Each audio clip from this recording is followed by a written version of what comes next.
बड़े बड़े प्लेयर थे, स्पेशली हुमायूं मुस्तफ़ा साहब से जो फ़ाइट करने, जब उनके साथ फ़ाइट करना एक एजाज़ भी होता था और मुश्किल तरीन फाइटर। के दूर उफ्तादा गाँव में रहने वाला शख्स किस तरह कराटे की तरफ आया और किस तरह उसने अपने खेल के कैरियर का आगाज़ किया।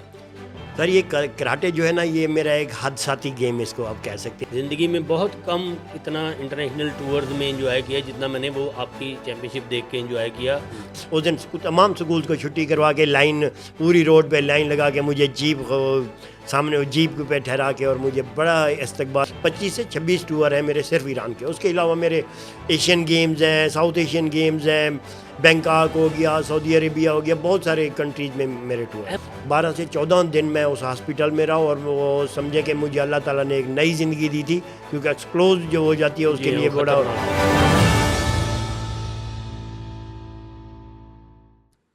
अस्सलाम वालेकुम नाज़रीन, मैं हूं आपका होस्ट आगा नासिर और हाज़िर हूं आपकी खिदमत में शिहान मार्शल आर्ट पॉडकास्ट के एक नए एपिसोड में। आज हम अपने प्रोग्राम में कराटे के फिर एक ऐसे होनहार खिलाड़ी को लेकर आए हैं आपसे मिलवाने के लिए, जिन्होंने पाकिस्तान ही नहीं बल्कि 12 से ज़ायद गैर ममालिक में भी पाकिस्तान की नुमाइंदगी की, और आपने नेशनल लेवल पर कराटे के कई गोल्ड मेडल जीते और बैरून मुल्क भी आपने पाकिस्तान के लिए एजाज़ात हासिल किए हैं। पाकिस्तान वापडा से ताल्लुक़ रखने वाले शौकत अली साहब, मैं आपको खुशामदीद कहता हूँ। Thank you sir. शौकत साहब, आपका ताल्लुक़ जनूबी पंजाब से है जी तो सर। ज़रा बताएं आपकी इब्तदाई ज़िंदगी और आपकी फ़ैमिली और आपके दोस्तों के बारे में, कि बचपन कहाँ गुजरा और कैसे तालीमी सफ़र का आगाज़ हुआ। बिस्मिल्लाहिर्रहमानिर्रहीम। सर मैं, जैसे आपने कहा है कि मैं बहावलपुर, जो यहाँ से पंजाब का लास्ट डिवीज़न है बहावलपुर, तो उसके मैं एक छोटे से शहर तहसील अहमदपुर शरका के एक गांव अलीवान से ताल्लुक़ है मेरा। मेरी बचपन की जो तालीम है, बेसिकली जो प्राइमरी मेरी तालीम है, वो उसी एक छोटे से गांव से है। उसके बाद मेरे वालिद साहब ने वकालत के लिए वो शहर शिफ्ट हो गए थे, तो मैं भी प्राइमरी के बाद अहमदपुर सिटी में शिफ्ट हो गया। तो वहीं से मेरी बेसिकली तालीम भी वहीं से है, और वहीं से ही मैंने अपने दोस्तों से अपनी ज़िंदगी का स्टार्ट किया, और ख़ूबसूरत लम्हात मेरे उसी गांव के और उसी शहर के। हम बेसिकली एक दरिया सतलुज के किनारे पे रहने वाला हमारा जो कबीला है, हम घल्लू फैमिली से ताल्लुक़ रखते हैं, जो कि बहावलपुर दरिया के साथ साथ जिनकी रिहाइश है। तो जब आपने अपनी इब्तदाई खेल की ज़िंदगी में कदम रखा तो आपकी क्या इंस्पिरेशन थी। एक इस तरह के दूर उफ्तादा गाँव में रहने वाला शख्स किस तरह कराटे की तरफ आया और किस तरह उसने अपने खेल के कैरियर का आगाज़ किया। सर ये कराटे जो है ना, ये मेरा एक हादसाती गेम इसको आप कह सकते हैं। मीन के हादसाती तौर पे मैं इस कराटे में आया।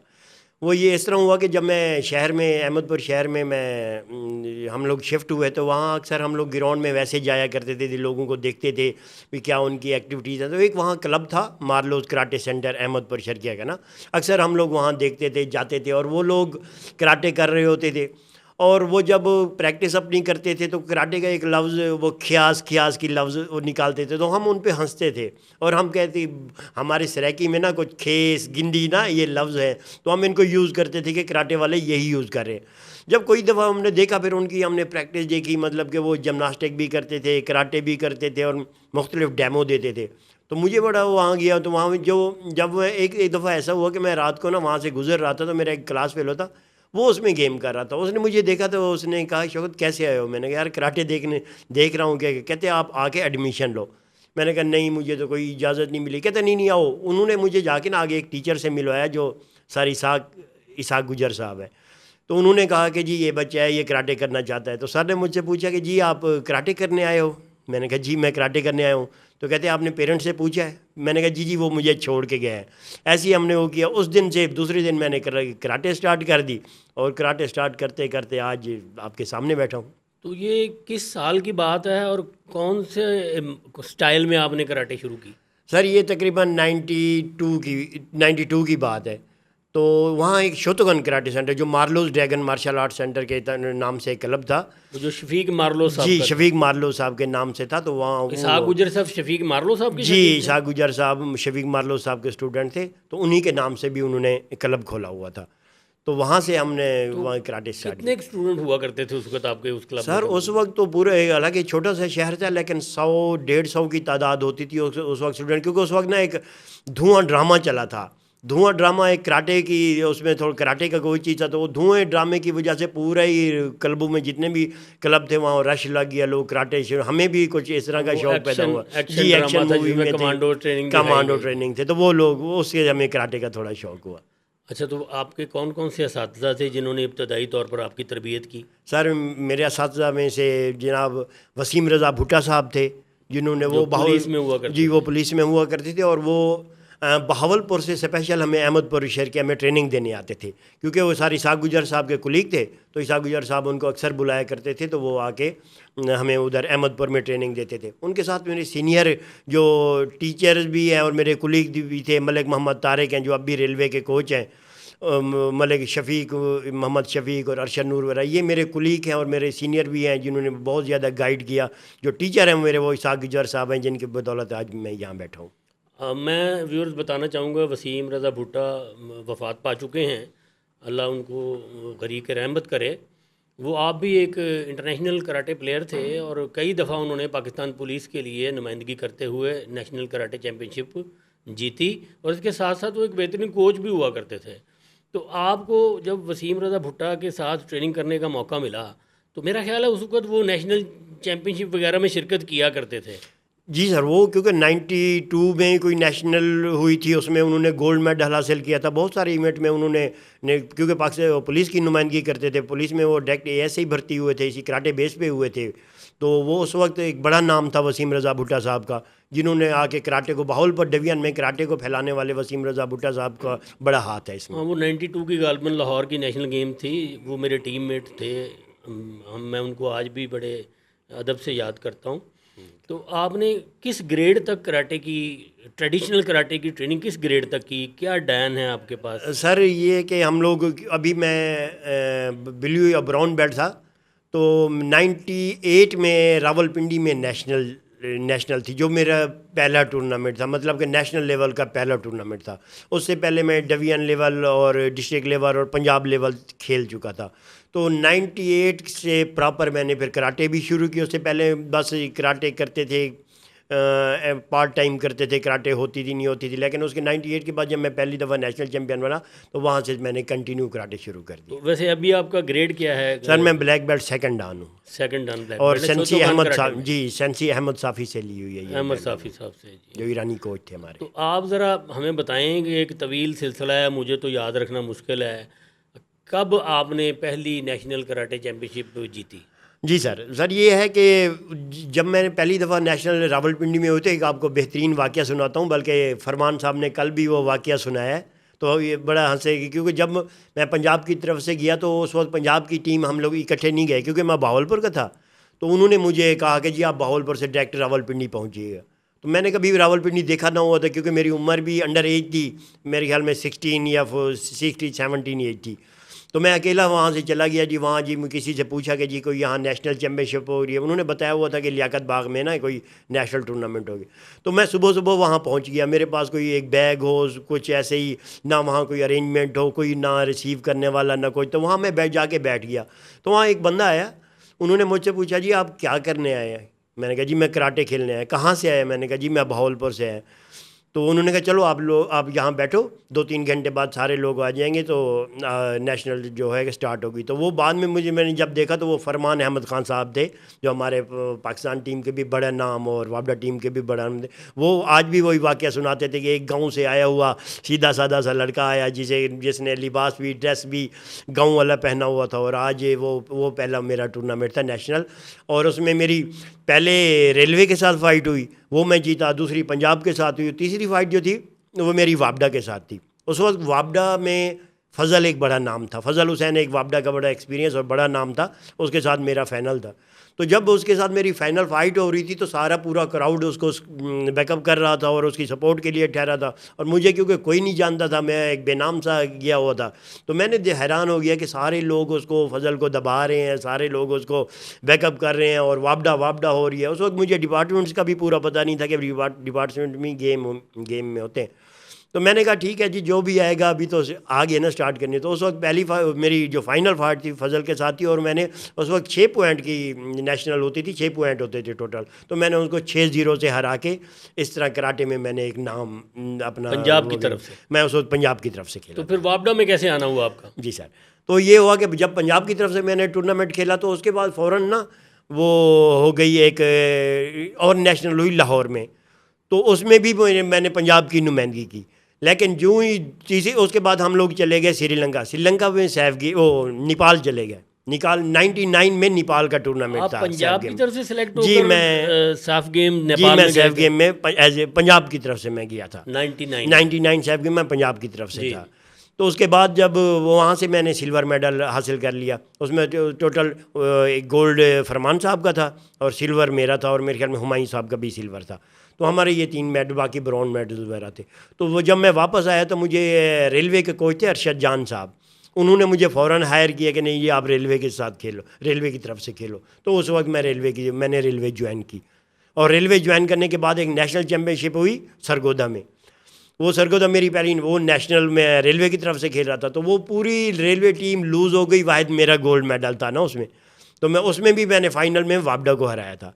तो जब वापडा को 2-3 दफ़ा मैंने हरा दिया, तो वापडा वालों ने कहा कि दरवाजे खोल दिए कि जी आप हमें ना हरवाएं, हमारे पास ही। अच्छा, इसका मतलब है जब वापडा आपने ज्वाइन किया तो आप 2 नेशनल जीत चुके थे और एक सिल्वर आपने साउथ एशियन में जीत चुके। जी, मैं उस वक्त 3 नेशनल जीत चुका था। तो बड़े मिले होंगे। और ज़रा उस वक्त स्पोर्ट्स में कोई ख़ास इतने पैसा वगैरह नहीं था। अच्छा जी, अच्छा, लेकिन और एप्रिसिएशन?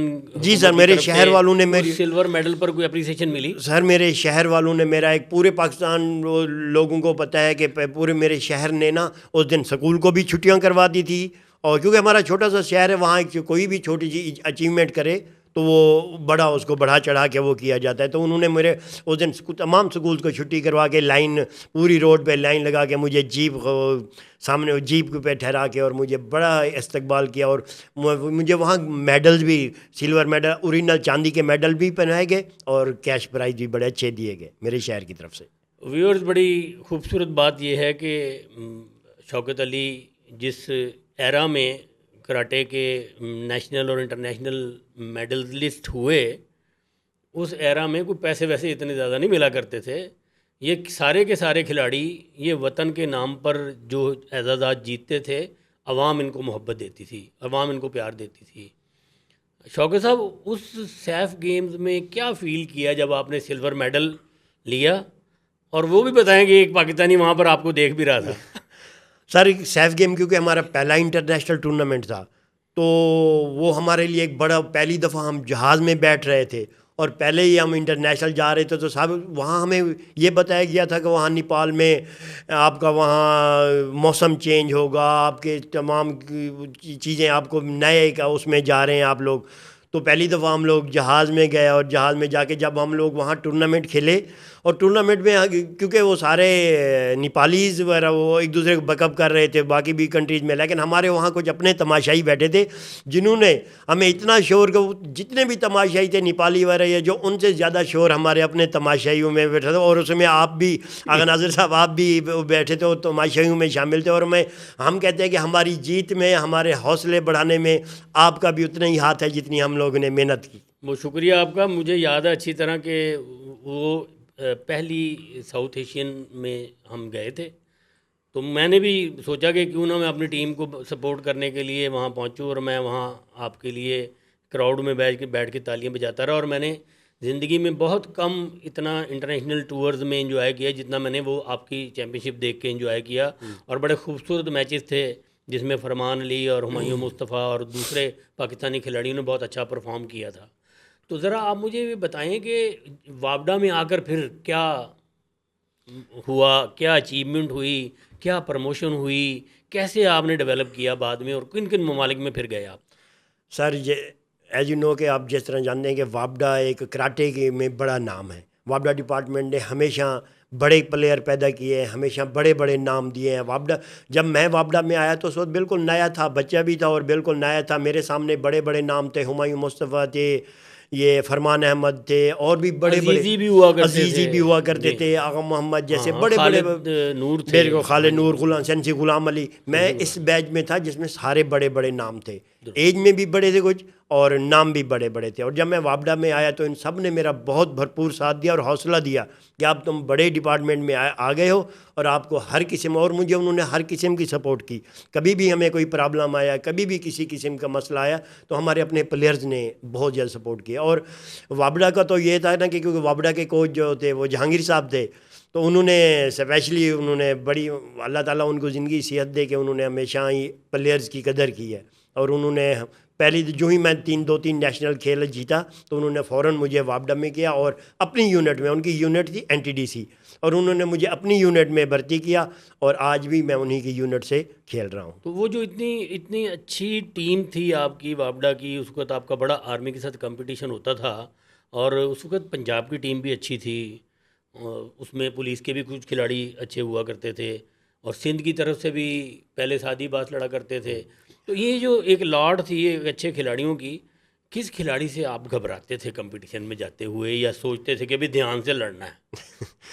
देखिए सर, एक तो कराटे जो गेम है ना, एक बहादुरी की गेम है, क्योंकि इसमें फ़ाइट होती है। तो जब बंदा रिंग में चला जाता है ना, तो फिर उसके लिए पीछे जो कश्तियाँ ना जलानी पड़ती हैं कि मैंने क्या पीछे छोड़ के जाना, उस वक्त डू एंड डाई का वो होता है।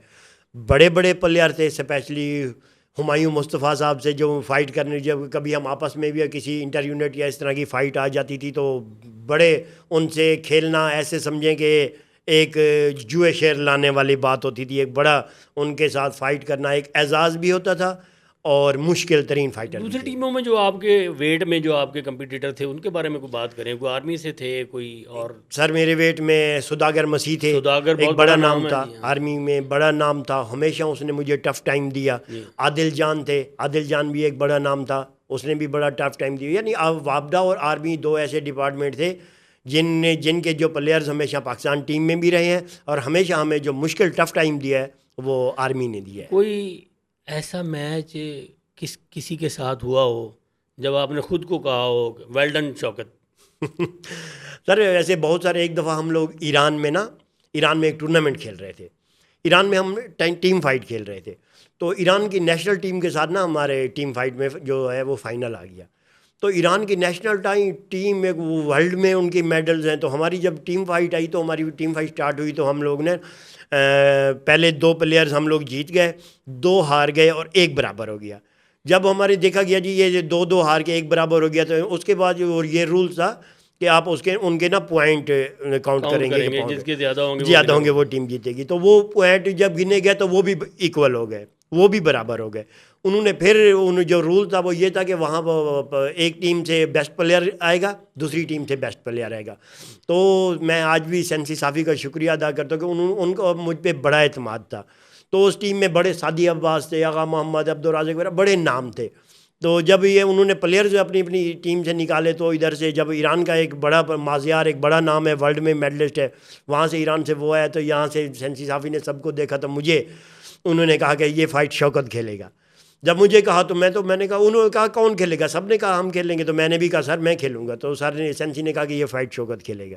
तो उसके बाद जब हमारी फाइनल फ़ाइट हुई, पूरा ईरान का क्राउड ठहरा था कि भाई आ गया था दरमियान में कि भाई ये एक पाकिस्तान टीम ईरान को इतना बड़ा टफ़ टाइम कैसे दे रही है। तो माजियार के साथ जो मेरी फ़ाइट हुई पूरे 3 मिनट में हमने बहुत अच्छी फ़ाइट की और वो भी बराबर हो गई। अच्छा, वो वो भी बराबर हो गई। अब रूल ये था कि जी अब जो पहला पॉइंट लेगा वो विनर होगा। तो उसके बाद फाइट हमारी शुरू हुई। लास्ट टाइम में हम दोनों ने पंच मारे और उसका जो पॉइंट दे दिया गया और मेरा पॉइंट नहीं बना या जैसे नहीं हो सका। लेकिन ये है कि वो मेरी क्राउड का फ़ायदा उठा लिया। लेकिन वो मेरे कैरियर की बेस्ट फाइट थी, खूबसूरत फाइट थी और पूरे ईरान ने हमें पाकिस्तान टीम को कंधे पे उठा लिया कि आप लोगों ने ईरान को इतना टफ टाइम दिया। वो बिल्कुल क्राउड भी फिर हमारी साइड पे हाँ, हो उस गया। वक्त ईरान के ये खिलाड़ी जो हैं वो वर्ल्ड लेवल पर वर्ल्ड लेवल पे जासिम थे, शुरू के 3-4 नंबरों पे होती थी ऐसे ईरान की सर, टीम। ऐसे तो इस सारे सफ़र में, इस कराटे की टीम में, वो चाहे नेशनल टीम हो या वापडा की टीम हो, कौन से बेस्ट दोस्त रहे आपके जिनसे आपने सीखा, जिनके साथ मोहब्बत रही और उनके साथ गुजारे हुए कुछ लम्हात का कोई खुशगवार वाक़या बताएं हमें? सर मेरी, क्योंकि वापडा टीम हमारी एक फैमिली टीम है। हम लोग इतने अरसे से तकरीबन 25 ईयर से हम लोग वापडा में है ना, तो हमारी जितने भी टीम थे वैसे तो सारे दोस्त थे, लेकिन स्पेशली आगा मोहम्मद, फजल हुसैन हो गए, अब्दुल राज़िक हो गए, मोहम्मद काशिफ हो गए, ये ऐसे प्लेयर थे जिनसे हमारे फैमिली टर्म्स हैं, जो आज भी हम एक दूसरे के घरों में भी जाते हैं और एक दूसरे, ये हमारे बेस्ट फ्रेंड कुछ थे। छेड़छाड़ भी होती थी, कोई वाकया सुनाए, कोई वाकया सुनाए दिलचस्प। सर ये बहुत हमारी कराटे की लाइफ में ना ये बहुत सारे वाक़यात हैं। एक दफ़ा हम लोग ना एशियन गेम बैंकॉक में गए हुए थे, तो वहाँ हमारे टूर्नामेंट को भी कुछ दिन देर थी, तो वहाँ ऐसा हुआ कि सुबह सुबह ना अभी हम लोग उठ रहे होते थे, तो हमारा आर्मी का एक प्लेयर है आदिल जान, वो बाहर जाता, जब हम उठ रहे थे वो बाहर से आता और हमारे लिए ना आगे मिठाई रखता, भाई मिठाई खा लो, मैं मिठाई ले आया हूँ। हमने कहा पता नहीं सुबह सुबह इसको मिठाई का शौक है, ले आया, हम डेली जी मिठाई खा रहे हो, और नहीं पूछा जी कहाँ से लाए हो क्या है। एक दिन मैंने उसे पूछ लिया कि यार आप डेली मिठाई ले आते हो हमारे लिए, तो ये क्यों ले आते हो, आप छोड़ो इतना खर्चा कर रहे हो। हमारे होटल के सामने ना बिल्कुल ये एक बेर बाहर जो है एक बहुत बड़ा उनका मंदिर भगवान था, जो होटल में ना तकरीबन 2 मंजिला उन्होंने भगवान रखा हुआ था, तो लोग आके उनके आगे मिठाई रख देते थे ना, और तो ये वहाँ से मिठाई लेकर आ जाते आदिल सुबह सुबह जाता और वो मिठाई लेके आ जाता और कहता कि भला वो खा सकेगा जिनके आगे रख दिया, तो वो डेली हमें वो मिठाई वो मिठाई खिलाता तो जब रहा। आप उनको पता चलो तो आपने उसको गिदड़ कुटनी गई। सर जब हमने बताया तो वो कहता है कि क्या तुम्हें वो लगता था कि मैं दुकान से लेके आया करूँगा ये, तो ये बड़ा ज़बरदस्त आदिल जान ने हमेशा ही इस तरह के बहुत सारे शौकत कुल कितने बैरून मालिक में कितने दौरे किए? सर मेरे तकरीबन 26 से 28 दौरे हैं, मतलब कि हम ईरान में एक लीग होती थी वो खेलते थे, ईरान के मेरे तकरीबन ईरान के 26 टूर हैं। हम हर 2-3 महीने बाद वहाँ, क्योंकि सेंसी साफ़ी ईरान के थे, तो उन्होंने हमेशा वो नेशनल कोच थे, वो नेशनल हमारे कोच थे, तो उन्होंने जो भी ईरान का टूर्नामेंट होता था, ईरान में बहुत सारे टूर्नामेंट होते हैं, एशियन लेवल पे टूर्नामेंट होते हैं, बहुत सारे टूर्नामेंट होते हैं, हमने हर वो टूर्नामेंट को खेला जो ईरान में होता था, और 25 से 26 टूर हैं मेरे सिर्फ ईरान के। उसके अलावा मेरे एशियन गेम्स हैं, साउथ एशियन गेम्स हैं, बैंकॉक हो गया, सऊदी अरेबिया हो गया, बहुत सारे कंट्रीज़ में मेरे टूर हैं। अहमद सफ़ी कितना साल तरबियत करवाते रहे यहाँ पर, कितने साल रहे? सर ये 2000 से लेके 2006 तक ये पाकिस्तान टीम के कोच रहे, 6 साल रहे, और उन्होंने पाकिस्तान टीम को चेंज कर दिया, बिल्कुल चेंज कर दिया। वही, और पाकिस्तान की कराटे आज यहाँ खड़ी है, और इसमें जो भी डेवलपमेंट हुई है, इसमें अहमद साफ़ी साहब जो जिनका ताल्लुक ईरान से था, उनकी कोचिंग का बड़ा हाथ है, और उनको बुलवाने वाले पाकिस्तान कराटे फेडरेशन के मोहम्मद जहांगीर साहब थे, जिन्होंने उन्हें कोच हायर किया, और उससे एक फॉर्मेशन बनी टीम की, और एक पैटर्न डेवलप हुआ जिससे आज मौजूदा कराटे फैज़याब हो रही है। तो hats off to mister Ahmed Safi कि उन्होंने पाकिस्तान की कराटे को डेवलप किया। कराटे के अलावा भी कोई शौक़ है आपको, कोई म्यूज़िक, कोई और शौक़ है आपको? सर मैं ना अक्सर, मुझे जितने भी मेरे दोस्त थे ना, वो मुझे, क्योंकि मैं हर गेम में पार्टिसिपेट करता था, मतलब कि मैं एक अच्छा बॉक्सर भी था, मैं अच्छा एथलीट भी था। मेरे 1500 मीटर की जो मैं अपने डिवीज़न का चैम्पियन होता था, मैं पंजाब लेवल पे गया, लेकिन यह है कि कराटे मेरी जो थी वो मेरी बेसिक गेम थी, कराटे को मैंने ज़्यादा अहमियत दी, वरना मैं अच्छा बॉक्सर, अच्छा एथलीट, क्रिकेट में भी मैं डिवीज़न लेवल पे एक अच्छा कीपर होता था। मैंने बड़े म्यूज़िक, कोई शायरी, कोई मोहब्बत, कोई आशिकी? सर मुझे पोएट्री से बहुत ज़्यादा शौक़ है, आज भी मैं सुनने की हद तक शौक़ है, आज भी मैं सराइकी भी। कोई शेर आता हो तो सुना दें हमें सराइकी का। सराइकी बड़ी खूबसूरत और मीठी ज़ुबान है। सर सराइकी में हमारे बहुत बड़े शायर हैं जो शाकिर शुजाबादी भी हैं, इसके अलावा भी बड़े नाम हैं हमारे। हमारे। सुना दें उसका आज हमें। कि हिक नींगर हा फ़खरेल बहूं जरा कहीं ते धज न बड़ेंदा हा, हस टंवर मुछ ते वट रांदा हथ लंबड़ी डांग रखेंदा हा, लगा एझा इश्क दा धक शाकिर ओ हाँ तू हथ न चेंदा हा। बहुत खूबसूरत, बहुत खूबसूरत। तो इसका मतलब है कि आप बाकायदा उनकी शायरी सुनते रहे? सर मैं बहुत सारे शायरी, मेरे पास जो बुक्स हैं तकरीबन बहुत सारे जो शायर हैं उनकी बुक्स मेरे आज भी मेरे घर में पढ़ी, और मुझे पढ़ने का बड़ा शौक़ है। अच्छा, मुझे भी उनकी शायरी बड़ी पसंद है, लेकिन चूँकि मैं सराइकी नहीं हूँ इसलिए मुझे याद नहीं होता। एक शेर उनका मुझे भी याद है कि तेंडे निखड़न दा गम है तां पेट दे पिटने भी ऊहे हन, हाँ असा रोज़ी भी कीती हाई तेंडे रस्ते भी भाले हन। बहुत खूबसूरत सर। तो अगर आपको कुदरत एक मौका दे कि शौकत अली अपने लिए, अगर आपको एक और ज़िंदगी मिले तो आप क्या बनेंगे? सर मुझे अगर कभी भी और ज़िंदगी मिले तो मैं एक स्पोर्ट्स लाइफ से आज भी सेटिस्फाई हूँ। तो मैं जब भी अगर मुझे और ज़िंदगी भी मिले तो मैं इंशाल्लाह स्पोर्ट्स को ही तरजीह दूँगा। पाकिस्तान को आप कैसे महसूस करते हैं? सर पाकिस्तान एक ख़ूबसूरत तरीन कंट्री है।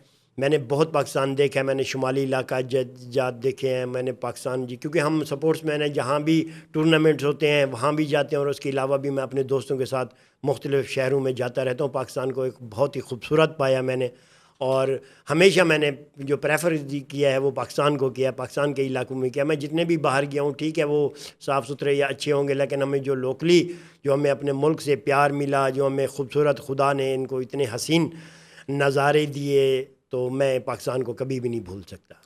और शौकत अली को पाकिस्तान ने एजाज़ात दिए, दूसरे मुल्क में एक पहचान दी, मुलाजमत दी, एक शनाख्त दी। शौकत अली ने पाकिस्तान को क्या दिया? बिल्कुल सर, ऐसा ही है कि पाकिस्तान, मैं आज भी कहता हूँ कि पाकिस्तान ने मुझे, आज जो मैं बैठा हूँ, जो मैं, मेरा नाम है, क्योंकि मैं शौकत अली से शौकत अली घल्लू बनाने वाली, मुझे यही पाकिस्तान है, मुझे यही कराटे है। मैं आज देखिए, मैं एक, मतलब जैसे मैंने शुरू में बताया कि मैं एक छोटे से गांव से मेरा ताल्लुक़ है, और मैं पाकिस्तान टीम का कोच भी रहा हूँ। मैं पिछली इस्लामिक गेम जो हुई है उसमें पाकिस्तान टीम का कोच भी रहा हूँ। तो क्योंकि मैंने एज ए प्लेयर भी खेला, एज ए कोच भी मैं गया हूँ, तो और मुझे रेफरी भी रहे फिर। और एज ए मैं रेफरी भी हूँ।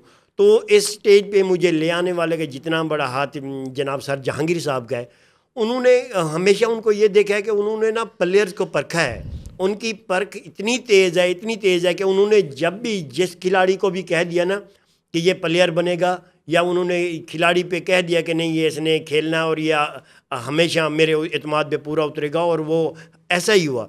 जहांगीर साहब ने ये फेडरेशन है, क्योंकि जब हम लोग ईरान जाते थे ना, तो हम महदूद बजट में ईरान जाते थे, और जो बजट मिसाल के तौर पे हमें पाकिस्तान देता था कि ये जी आप बाई एयर जाएँ, वहाँ होटलिंग करें और 15 दिन का 10 दिन का टूर करें, कंपटीशन खेलें, वापस आ जाएं, वो टूर हम 2-2 महीने का कर लेते थे। हम बाई एयर नहीं जाते थे। जहांगीर साहब की ये बड़ी परख है, और मैं आज भी उनकी जब वो सोच थी ना, तो आज हमें पता, उस वक्त तो हम तंग होते थे, लेकिन आज हम कहते हैं कि नहीं, जिन्हों जो उनकी सोच थी, क्योंकि जो हमने 15 दिन का टूर करना होता था ना, वो हम 2 महीने में कन्वर्ट करते थे। उसी को वो हम लोग उसी बजट को यूटिलाइज़ करके, और मज़े की बात बताऊं आपके, जब हम लोग जाते थे तो एक क्लब, अक्सर तो हम क्लब में ही कोई रूम ले लेते थे, और उस रूम में एक छोटा सा रूम होता था, उसमें हम 15-15, 16-16 लोग होते थे, और उसी में ही जहांगीर साहब हमारे साथ सोते थे। ये बड़ी, आज तक भी मैं अपने क्लब में अपने दोस्तों को भी बताता हूँ कि इतनी बड़ी, हालांकि उनके लिए होटल्स वगैरह, उनके लिए सेंसी साफ़ी के घर वगैरह बहुत जगहें थी, लेकिन उन्होंने हमेशा खिलाड़ी की कदर की, और उन्होंने हमेशा खिलाड़ियों के साथ रहना पसंद किया, क्योंकि वो ख़ुद सपोर्ट्समैन थे। और उनकी जो परख है, मैं आज भी कमाल कहता हूँ कि जहांगीर साहब ने जितना कराटे के लिए वर्क किया, और जितना उन्होंने कराटे को आगे लेके गए ना, शायद किसी गेम में किसी ने इतना काम ना किया हो। शौकत, कौन सी कोई ख़ास टेक्निक थी या कौन सा कोई ख़ास वर्कआउट था जो जो एक आम खिलाड़ी को एक चैम्पियन बनाने में आपके लिए ज़रूरी रहा? मैं आपसे वो टिप चाहता हूँ नए खिलाड़ियों के लिए कि वो कौन सी चीज़ होती है जो एक रूटीन की ट्रेनिंग से हटकर आपने ज़ायद की, जिसने आपको चैम्पियन बनाया? सर देखिए, कराटे ना एक टेक्निकल गेम है, लेकिन ना बहुत सारे लोग ऐसे हैं जो इसको टेक्निकल नहीं, इसको पावर गेम के तौर पे इस्तेमाल करते हैं। मैं वाहिद ऐसा पाकिस्तान टीम में प्लेयर था जिसने इसको टेक्निकल समझा, और इसको मेंटली, तो मैं ऐसा था कि मैं कराटे जब खेलता था, फाइट करता था, तो मैं 50-50% में, मतलब 50% मैं फ़िज़िक यूज़ करता था, 50% जो माइंड यूज़ करता था। मोस्टली जो प्लेयर हैं वो 80% फ़िज़िक यूज़ करते हैं, 10-20% जो है माइंड यूज़ करते हैं। जैसे ये अब कराटे जो है ना जदीद चीज़ हो गई है, इसको आप 50-50 पे ले आओगे। जितना भी आपका फ़िज़िक यूज़ होगी, उतनी अगर आप माइंड यूज़ नहीं करोगे तो आपको किसी किस्म का भी आप उसमें अचीवमेंट्स हासिल नहीं कर सकते। और कराटे जो है इसमें कुछ ऐसे, मैं ये आज भी कहता हूँ कि देखिए फाइट जो है ना, वो कहते हैं ना कि training training training training trainer, fight fight fight fight fighter.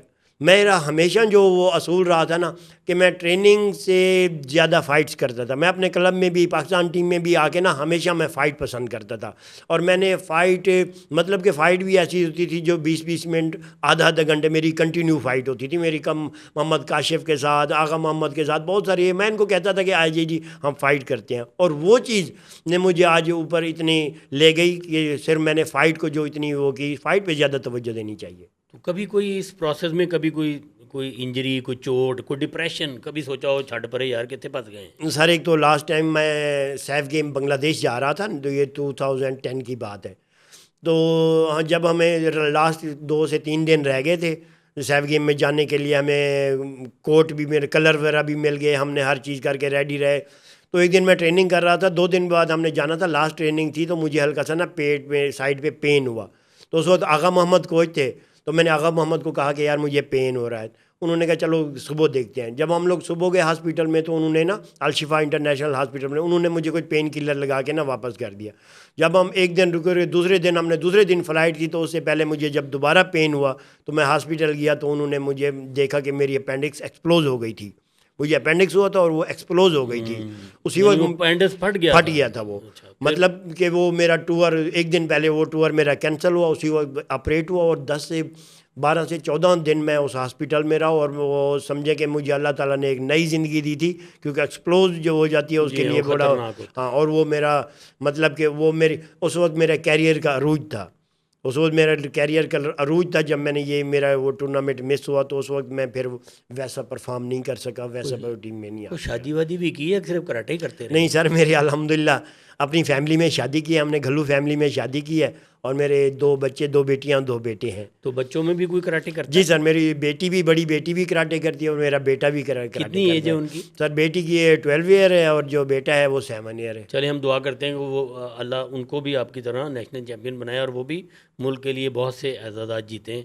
तो क्या मशवरा देना चाहेंगे, क्या मैसेज देंगे नए खिलाड़ियों को कि वो उस पर अमल करके अपनी कराटे की ट्रेनिंग को बेहतर कर सकें और अपने लिए कोई और अपने मुल्क के लिए कोई एजाज़ात जीत सकें? देखिए सर, सब तो हम क्योंकि टीम में आते रहते हैं, वापडा टीम में भी आते हैं, पाकिस्तान टीम में भी आए हैं, तो मोस्टली जो अब बड़ा प्रॉब्लम हो गया है ना नए आने वाले प्लेयर्स, तो इन्होंने जो है मोबाइल का इस्तेमाल ज़्यादा कर दिया। मतलब कि मोस्टली वो गेम्स भी मोबाइल पे वो कर लेते हैं। और अब बड़ी हैरत की बात होती है कि एक कमरे में 5 प्लेयर बैठे हुए हैं और पांचों के पांचों मोबाइल यूज़ कर रहे हैं। कोई गपशप नहीं हो रही, कोई उनकी आपस में किसी किस्म का वो कोऑर्डिनेशन नहीं करते। कि ये बड़ा काम है, टीम वर्क है, स्पिरिट जो है वो पीछे रह जाती वो है, पीछे रह जाता है। और ह्यूमन जब इंटरेक्शन कम हो जाता ये है। काम हो जाए, और ये चीज़ है कि स्पोर्ट्स ऐसी है, गेम ऐसी है कि आप लोगों का एक दूसरे के साथ ज़रूरी है, कंट्रीब्यूशन ज़रूरी है। और आप एक दूसरे को टिप्स भी दे सकते हैं। जब तक आप एक दूसरे पे गेम पे डिस्कस नहीं करेंगे, तो आप इम्प्रूव नहीं कर सकेंगे। एक और भी बात मैं नाजुक सी आपसे पूछूंगा कि आज के खिलाड़ी जो हैं वो अक्सर कहते हैं जी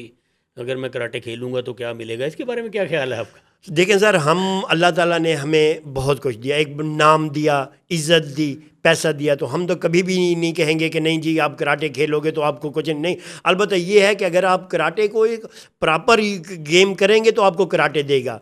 अगर आप इसको पार्ट टाइम करेंगे तो फिर आपको कराटे ने भी उतना देना है जितना आप पार्ट टाइम करोगे। तो लिहाजा मैं कभी भी इसमें नहीं है सब कराटे करनी चाहिए। अभी आप जनूबी पंजाब में कोई डोजो, कोई क्लब कुछ चलाते हैं जी आप? सर, मेरा अहमदपुर ईस्ट में ही एक क्लब है, बहुत अच्छा क्लब है, जो मोहम्मद ईसा गुजर साहब की सरपरस्ती में है। क्योंकि बेसिकली मेरे टीचर भी वही हैं, और आज तक वही क्लब है जिसमें मैं गेम करता हूँ। और उसमें अभी भी यूथ नेशनल चैम्पियनशिप हुई है, मेरे बच्चे गोल्ड भी हुए हैं और सिल्वर भी हुए हैं। कितने और स्टूडेंट हैं?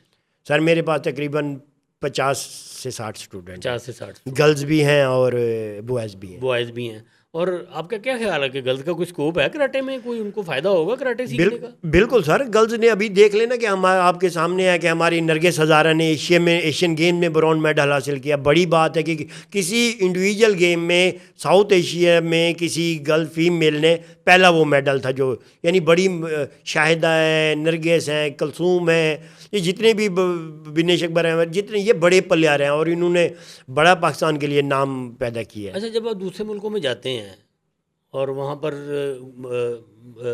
गर्ल्स के मुकाबले भी होते हैं और मेल के भी होते हैं और गर्ल्स भी बहुत सारी ज़्यादा होती हैं, तो अगर आप भाभी से डर ना लगे तो कभी किसी से कोई ऐसा इंटरेक्शन हुआ कि दिल आ गया हो?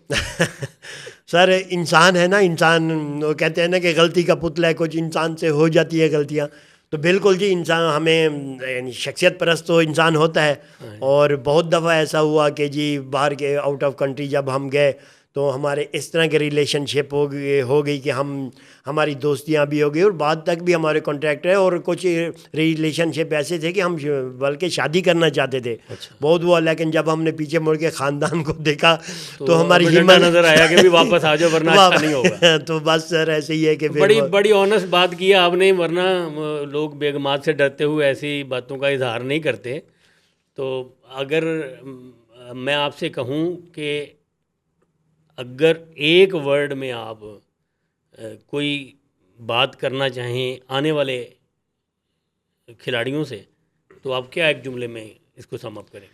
सर मैं हमेशा यही कहूँ, एक जुमले में यही है कि कराटे जो है ना, कराटे आप इसको ज़िंदगी का हिस्सा बना लें। जिस तरह आप ज़िंदगी के बाकी मामलात में होते हैं, अगर इसको अपने जहन में बिठा लिया और अपने इसको प्रॉपर इसको कर लिया तो कराटे आप कर लोगे, वरना आपका टाइम ज़ाया है। व्यूअर्स, आपने देखा कि जितने भी यहाँ पर हमारे मार्शल आर्टिस्ट इंटरव्यू के लिए आते हैं, उनकी ज़िंदगी में टॉप प्रायोरिटी उनका मकसद और उनका गोल होता है। और आपने सब में एक चीज़ देखी होगी कि मुस्तकिल मिजाजी, मेहनत, यकसुई और अपने सीनियर्स का एहतराम, इन सब में पाया जाता है। और शायद ये स्पिरिट मार्शल आर्ट के अलावा किसी और खेल में इतनी नहीं नज़र आती कि मुखालफत भी है, मुकाबला भी है, जीत और हार की जंग भी है, लेकिन एहतराम और इज़्ज़त का दामन कभी हाथ से नहीं छोड़ते। मैं शौकत अली साहब आपका बहुत शुक्रगुज़ार हूँ कि आप शिहान मार्शल आर्ट पॉडकास्ट में तशरीफ़ लाए। मैं उम्मीद करता हूँ कि आप भी हमारे इस पॉडकास्ट को प्रमोट करने में अपना किरदार अदा करेंगे। ज़रूर। तो मैं इजाज़त चाहता हूँ व्यूअर्स आज के इस शिहान मार्शल आर्ट पॉडकास्ट से, और मिलेंगे आपको अगले एक नए एपिसोड में किसी नए स्टार, किसी नए हीरो और किसी नए शिहान के साथ। अस्सलाम वालेकुम।